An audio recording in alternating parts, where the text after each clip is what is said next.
Hello friends, Prince GS academy में आपका एक बार फिर स्वागत है। हिस्ट्री की 1000 इंपॉर्टेंट क्वेश्चन की सीरीज के अंतर्गत ये मेरा 10वां वीडियो है, जिसमें मैं उत्तर गुप्त काल से संबंधित 20 अति महत्वपूर्ण प्रश्न लाया हूं, जो किसी भी कॉम्पिटिटिव एग्जाम के लिए अति महत्वपूर्ण है। आपको बता दें कि गुप्तों के पतन के बाद बहुत से छोटे छोटे राजवंशों का उदय हुआ, जिसमें मैत्रक, मौखरी, पुष्यभूति, गौड़, वकाटक राजवंश थे। उसी से संबंधित 20 इंपॉर्टेंट प्रश्न है। ये किसी भी कॉम्पिटिटिव एग्ज़ाम के लिए अति महत्वपूर्ण है। आप अगर रेलवे, एसएससी सभी प्रकार के वनडे एग्ज़ाम की तैयारी करते हैं तो ये वीडियो आपके लिए बहुत ही महत्वपूर्ण होने वाला है। तो चलिए वीडियो शुरू करते हैं। ये रहा पहला प्रश्न। वर्धन वंश या पुष्यभूति वंश की स्थापना किसने की थी? ए राज्यवर्धन, बी आदित्यवर्धन, सी पुष्यभूति वर्धन, डी प्रभाकर वर्धन। तो आपसे मैं कहना चाहता हूं कि आप वीडियो को पॉज कीजिए और खुद से आंसर देने का प्रयास कीजिए और कमेंट में बताइए कि 20 में से आपके कितने प्रश्न सही होते हैं। तो वर्धन वंश, जिसको पुष्यभूति वंश के भी नाम से जाना जाता था, जिसकी स्थापना पुष्यभूति वर्धन ने की थी। जबकि राज्यवर्धन, आदित्यवर्धन तथा प्रभाकर वर्धन, ये तीनों वर्धन वंश के ही एक 3 महत्वपूर्ण राजा थे। प्रश्न नंबर 2, मैत्रक वंश की राजधानी कहाँ थी? Option A Vallabhi, B Purika, C Kannauj, D Thaneshwar. तो इसका सही आंसर होगा मैत्रक वंश की राजधानी वल्लभी थी। वल्लभी जो गुजरात के भावनगर जिले में है। पुरिका यह वकाटक वंश की राजधानी थी। मैं आपको ये भी बता दूं कि वकाटक वंश की कई राजधानियाँ थी। वकाटक वंश की राजधानी थी। वकाटक वंश की कई राजधानियाँ थी, जिसमें से पुरिका भी एक थी।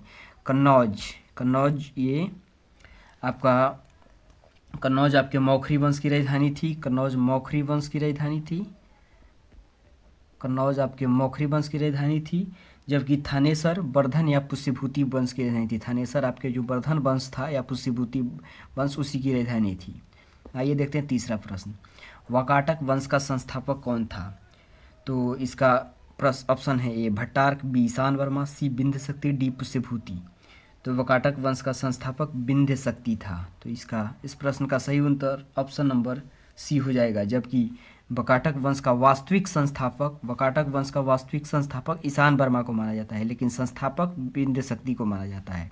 तो अगर वास्तविक संस्थापक पूछे तो ईशान वर्मा होंगे, और संस्थापक केवल पूछे तो विंध्य शक्ति होंगे। आइए देखते हैं चौथा। जबकि भट्टार्क ये मैत्रक वंश के संस्थापक थे, और पुष्यभूति वर्धन या पुष्यभूति वंश के। आइए देखते हैं चौथा प्रश्न। कदम्ब राजवंश की स्थापना किसने की थी? Option A Mayur Sharman, option B Mahendra Varman, option C Harshvardhan, option D Prabhakar Vardhan. तो कदम्ब राजवंश की स्थापना मयूर शर्मन ने की थी। इसकी राजधानी वैजयंती या बनवासी थी। आइए देखते हैं पांचवा प्रश्न। वह कौन सा बौद्ध राजा था जो संस्कृत का महान विद्वान तथा लेखक था? आइए इसका ऑप्शन देखते हैं। ए कनिष्क, बी अशोक, सी बिंबिसार, डी हर्षवर्धन। तो इसका सही आंसर होगा हर्षवर्धन। ये एक बौद्ध धर्म के महान राजा तथा संस्कृत के विद्वान और लेखक भी थे। हर्षचरित के लेखक कौन थे? ए कालिदास, बी वाणभट्ट, सी वाल्मीकि, डी व्यास।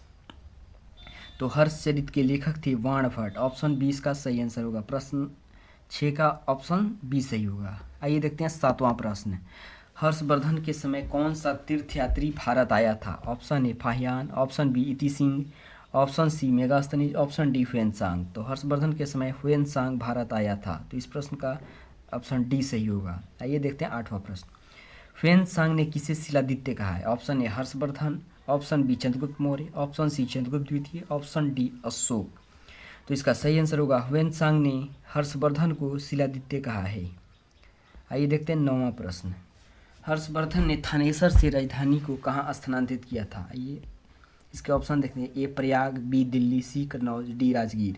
तो हर्षवर्धन ने राजधानी को थानेसर से कन्नौज, जो कि यूपी में पड़ता है, वहाँ स्थानांतरित किया था। आइए देखते हैं 10वां प्रश्न। हर्षवर्धन और पुलकेशिन के बीच हुए युद्ध की जानकारी कहाँ मिलती है? ऑप्शन ए एहोल अभिलेख, बी बंसखेड़ा अभिलेख, सी हाथी गुम्फा अभिलेख, डी ह्वेनसांग के वर्णन से। तो इसका सही आंसर होगा ऑप्शन बी बंसखेड़ा अभिलेख। हर्षवर्धन और पुलकेशिन द्वितीय के बीच हुए युद्ध का जानकारी हमें एहोल अभिलेख से मिलती है। हर्षवर्धन और पुलकेशिन द्वितीय के बीच हुए युद्ध की जानकारी एहोल अभिलेख से हमें प्राप्त होती है। आइए देखते हैं 11वां प्रश्न। बंगाल का कौन सा शासक हर्षवर्धन का समकालीन था? ए शशांक, बी ध्रुवसेन, सी पुलकेशिन द्वितीय, डी भास्कर वर्मा। तो इसका सही आंसर होगा ऑप्शन ए शशांक। बंगाल का शासक शशांक हर्षवर्धन का समकालीन था। आइए देखते हैं 12वां प्रश्न। नगानंद, रत्नावली तथा प्रियदर्शिका ये तीनों पुस्तकों के लेखक कौन हैं? Option A Banabhatta, option B Vishakhadatta, option C Vatsyayana, option D Harshvardhan. तो इसका सही आंसर होगा ऑप्शन डी हर्षवर्धन। जो कि बाणभट्ट जो कादम्बरी तथा हर्षचरित के लेखक थे। कादम्बरी एवं हर्षचरित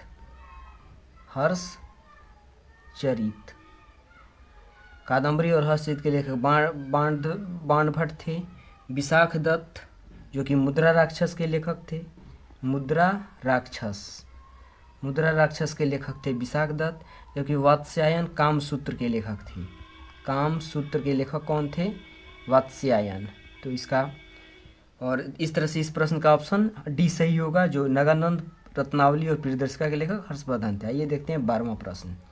हर्षवर्धन को पराजित करने वाला एकमात्र शासक पुलकेशिन द्वितीय किस राज्य का था? Option A Badami, option B Kalyani, option B बेंगी, ऑप्शन सी बेंगी, ऑप्शन डी चालुक्य। तो इसका सही आंसर होगा ऑप्शन डी चालुक्य। चालुक्य वंश के शासक पुलकेशिन द्वितीय ने हर्षवर्धन को पराजित किया था। हर्षवर्धन के जीवन काल में एकमात्र पराजय थी यह। आइए देखते हैं 14वां प्रश्न। कुंभ मेला प्रारंभ करने का श्रेय किसे दिया जाता है? ए पुष्यभूति, बी चंद्रगुप्त द्वितीय, सी हर्षवर्धन, डी प्रभाकर वर्धन।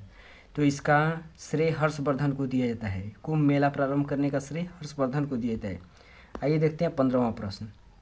ह्वेनसांग ने भारत यात्रा के समय सूती वस्त्र उत्पादन का सबसे महत्वपूर्ण केंद्र क्या था? ए वाराणसी, बी मथुरा, सी पाटलिपुत्र, डी कांची। तो इसका सही आंसर होगा बी मथुरा। ह्वेनसांग के समय भारत में सूती वस्त्र का महत्वपूर्ण केंद्र मथुरा था। आइए देखते हैं 16वां प्रश्न। सी युकी नामक ग्रंथ की रचना किसने की? Option A Fahien, B Harshvardhan, C Pliny, D Hiuen Tsang. तो इसका सही आंसर होगा option D Hiuen Tsang. Si Yu Ki की रचना ह्वेनसांग ने की थी। आइए देखते हैं 17वां प्रश्न। किस चीनी यात्री ने वर्तमान शाक्य मुनि और यात्रियों का राजकुमार कहा जाता है? किस चीनी यात्री को वर्तमान शाक्य मुनि और यात्रियों का राजकुमार कहा जाता है? ए ह्वेनसांग, बी इति सिंह, सी फाहियान, डी संयुगन। तो इसका सही आंसर होगा ह्वेनसांग, जो कि हर्षवर्धन के दरबार में आया था। इसे शाक्य मुनि और यात्रियों का राजकुमार कहा जाता है। आइए देखते हैं 18वां प्रश्न। हर्षवर्धन के बड़े भाई राज्यवर्धन द्वितीय की हत्या किसने की? ए मालवा नरेश देवगुप्त, बी गौड़ नरेश शशांक, सी मैत्रक नरेश भट्टारक, डी वकाटक नरेश पृथ्वीसेन द्वितीय। तो इसका सही आंसर होगा गौड़ नरेश शशांक ने हर्षवर्धन के बड़े भाई राज्यवर्धन द्वितीय की हत्या की थी। आइए देखते हैं 19वां प्रश्न। निम्नलिखित में से यह किसका कथन है कि भारत के लोग गर्म मिजाज के होते हैं, जल्दी गुस्सा आ जाता है, परंतु ईमानदार होते हैं और स्वच्छता प्रेमी होते हैं? ए मेगास्थनीज, बी फाहियान, सी ह्वेनसांग, डी इति सिंह। तो इसका सही आंसर होगा ऑप्शन सी ह्वेनसांग का ये कथन है। आइए देखते हैं 20वां और अंतिम प्रश्न। हर्षवर्धन के राज्यकाल में भू राजस्व की दर क्या थी? ए उपज का 16वें भाग से लेकर उपज के 20वें भाग तक, ऑप्शन बी उपज के 6ठे भाग से उपज के 10वें भाग तक, उपज के 4थे भाग से उपज के 6ठे भाग तक, ऑप्शन डी उपज के 3रे भाग से उपज के 4थे भाग तक। तो इसका सही आंसर होगा उपज के 6ठे भाग से उपज के 10वें भाग तक। इसका सही आंसर होगा ऑप्शन नंबर बी।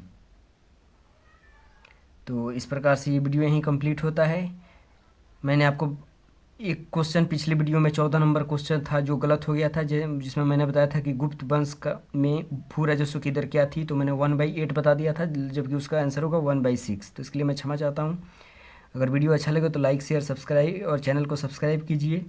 चलिए मिलते हैं नेक्स्ट पार्ट में, तब तक के लिए धन्यवाद।